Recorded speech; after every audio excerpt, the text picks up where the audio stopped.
మతము కౌరవ వృషభ. యజ్ఞములు చేస్తేనే కృతయుగంలో పుణ్యం వచ్చేది. అప్పుడు యజ్ఞాలు చేసేటటువంటి వాళ్ళంతా కలిసి బ్రహ్మ దగ్గరికి వెళ్ళారు. బ్రహ్మదేవ, యజ్ఞం చేయడానికి కోట్లు ఖర్చు అవుతుంది. ఒక్కొక్క యాగం చేయాలంటే చాలా ఖర్చుతో కూడినది. కొన్ని యాగాలు కొంచెం తక్కువ ఖర్చుతో అవుతాయి అనుకో. మొత్తం మీద యజ్ఞం అంటే ఖర్చుతో కూడినది, దాన ధర్మములతో కూడినది. మహారాజులకి వల్లే సంపద ఉన్నటువంటి వాళ్ళలాగా అందరూ యజ్ఞములు చేయలేరు. యజ్ఞములు చేయకపోతే పాపంతో నరకానికి పోతారని నువ్వు అంటున్నావు. ప్రతి వ్యక్తి యజ్ఞం చేయలేక పాపభూయిష్ఠుడై నరకం పాలవడం మేము తట్టుకోలేకపోతున్నాం, చూడలేకపోతున్నాం. అనుగ్రహించమంటే అప్పుడు ఆయన ఏం చేశాడు? ఈ తీర్థములు సృష్టించాను.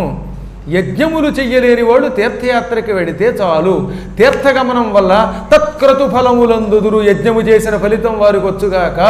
నూరస్సుమేధయాగముల ఫలితం, రాజసూయ యాగ ఫలితం, పౌండరీక యాగ ఫలితం, ఇవి బదరీ వంటి తీర్థయాత్రలకు వెళ్ళడం ద్వారా. ఇదిగో రేపు పొద్దున మేము ఆగస్టు 27 నుంచి హిమాచల్ ప్రదేశ్లో జ్వాలాదేవి దగ్గర దేవీ భాగవత సప్తాహం చేస్తున్నాం. అటువంటి యాత్రలకు వెళ్ళడం ద్వారా, అక్కడ పురాణములు వినడం ద్వారా, జరిగేటటువంటి కార్యక్రమములు చూడడం ద్వారా మనిషికి యాగ ఫలితం వస్తుంది. యజ్ఞానికి 1,00,000 ఖర్చు అయితే ఇది తక్కువ ఖర్చుతో వదిలిపోతుంది. అంటే ఇప్పుడంటే ఈ డబ్బులు ఖర్చు వస్తున్నాయి, కానీ పూర్వం నడిచి వెళ్ళేవారు కదా, ఎక్కడికక్కడ భోజనాలు ఉండేవి. అందుకని తీర్థయాత్రకి నడిచి వెళ్ళడం ద్వారా వారికి ఇంకా సులభంగా ఆ ఫలితం వస్తుంది. ఇంతకీ తీర్థయాత్రలు ఎందుకంటే యజ్ఞములు దానములు చెయ్యలేకపోతే తద్వారా మనిషి నాశనం కాకుండా ఈ తీర్థయాత్ర ద్వారా యజ్ఞ ఫలితములు పొంది తరించాలనే ఉద్దేశంతో బ్రహ్మ పెట్టాడు. ఇది మునుల మతం కాబట్టి తీర్థయాత్రలు చెయ్యాలి. హిమాలయాలలో సప్తసారస్వతం అని ఒక తీర్థం ఉన్నది. అక్కడ ఒక మంకణముని ఆశ్రమం ఉన్నది. ఆ ఆశ్రమం దగ్గరికి వెళ్ళిన వాడు తరిస్తాడు అని నారదుడు ఈయనకి కొన్ని తీర్థయాత్రల విశేషాలు చెప్పాడు.